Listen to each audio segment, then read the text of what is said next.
How's it going, guys? My name is Zach with the Movie Castle, and today we're going to be talking about a brand new movie that just came out to theaters.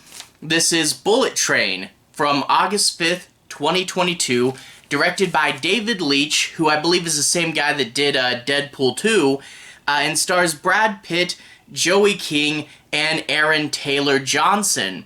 Brief, non-spoilery synopsis. In this movie, you get Brad Pitt's character. He's a criminal, but he's not too bad a guy. He's not really violent. He does things like, stealing stuff that his bosses need, or taking blackmail photos of politicians that aren't siding with their organization.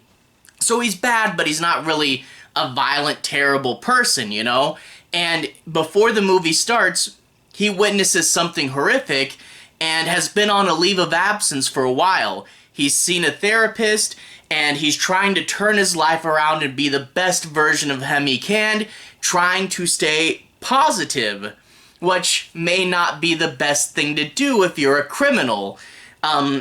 It's his first job back after a while, and his handler gives him a simple task.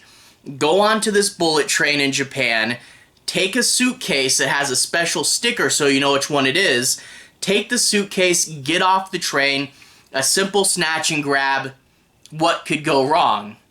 Well, once he's on the train, it becomes quite clear that more is going on than he was led to believe. There are several mysterious characters on this train, including several assassins and the son of one of the most toughest gangsters around, so lots of people you don't want to mess with, and he has to figure out why they're all there and what do they want, and you get this big, crazy web of a plot with lots of cool stylized action and fun characters.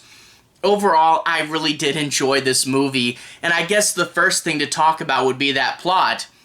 This plot has lots of fun backstabbing and betrayal, shifting alliances, fun twists, fun reveals.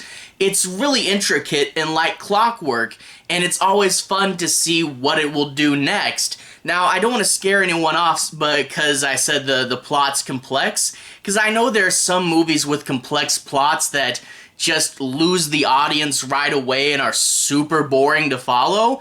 But even though this is telling a really intertwined story, it is super easy to follow because the movie communicates quite clearly.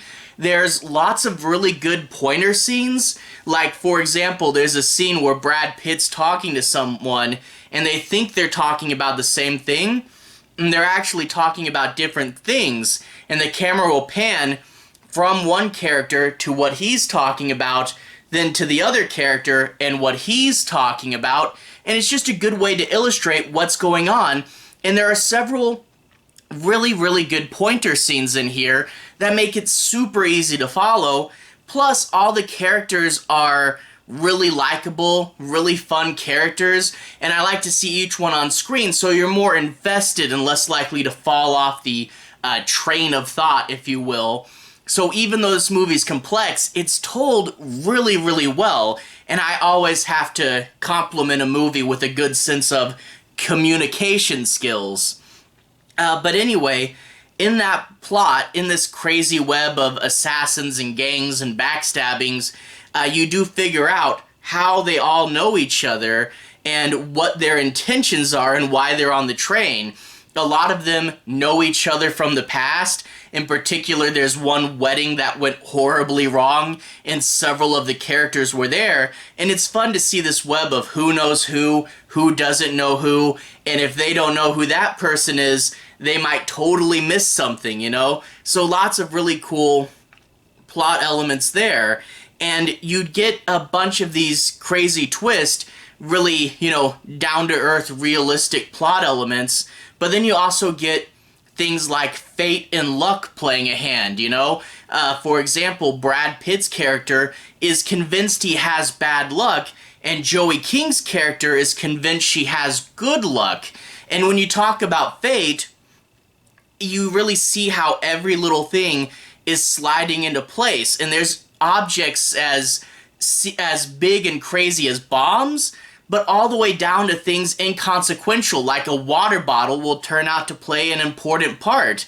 So it's a really interesting way to see how if one little thing had been changed, the story would have gone in a completely different direction. And the idea that it's a big, complex story with several people backstabbing, but also the hand of fate coming into this story, manipulating luck and probability, it really does make for a really interesting movie there. And there's a bunch of fun little clever tiny things, like Brad Pitt loses his ticket, and throughout the rest of the movie he's trying to avoid this train conductor, and there's like a snake that's wandering around the train, and even like celebrity cameos in this movie. This movie has a few cameos, and to be honest, a lot of times cameos are distracting, but given this context, this sort of world that they set up, it just feels like one of the movie's little jokes with its plot, and the cameos we get are all pretty funny, and unexpected at times. But also, the other big thing, the characters with this movie. Obviously, Brad Pitt is the star, and his character, like I said earlier, really interesting. A positive criminal, someone who's been listening to his therapist and is trying to avoid conflict and avoid fights, but violence just seems to follow him. The hand of fate is throwing him into these situations. And he's not like a master detective. He's not brilliantly figuring out the plot. He's not the person who you would think should be there. He's the person that fate said should be there, and he kind of stumbles into these situations and has to barely escape each time. A really great, funny character. He has good banter when he's talking on the phone to his handler, and it's really fun. There are several other really fun characters. There's the twins, who are a pair of professional assassins, but, being brothers there, they got this banter, and they're really silly, and they have several funny things, like one of them's obsessed with Thomas the Tank Engine, and he's doing a job on a train, and he keeps talking about how you can learn from all the characters what people are really like, psychology taught to kids, And there's another really good character, Joey King's character. She's a young girl and people underestimate her, and she's well aware that people are going to underestimate her and uses that to her advantage, and she'll play completely innocent, and it's really a test of people's judgment if they know to trust her or not. And plus, being convinced she's incredibly lucky does make for a few interesting character moments. Now, I don't want to spoil too many of the other characters, because like I said, one of the fun things is finding out just how many people are on this train. And every now and then someone will pop up, and when they pop up, you don't know if they're going to be a big, important player, or if they're going to be in the movie for a little bit, and maybe their role will change something significantly, or maybe, some other thing will pop up because they did something. It all slides into this web, and you really don't know what each character is going to do, and it really is interesting there. But also, the style and the humor. For the humor, you've seen a few things in the trailer. For example, Brad Pitt punching the mascot in the face and it makes a squeaking sound, or the fight in the quiet car where the old lady keeps telling them to be quiet. There's some really good jokes like that. But some of my favorite bits of the humor are the sort of darker, morbid humor. They're committing crimes on the train and then trying to hide them. Oh, I just killed this guy. Let me set him up in a chair so it looks like he's just sleeping. Good bits of dark humor like that as well. And I really did like that. And also, fun, well-choreographed action scenes. A couple of them set to Japanese covers of American pop songs.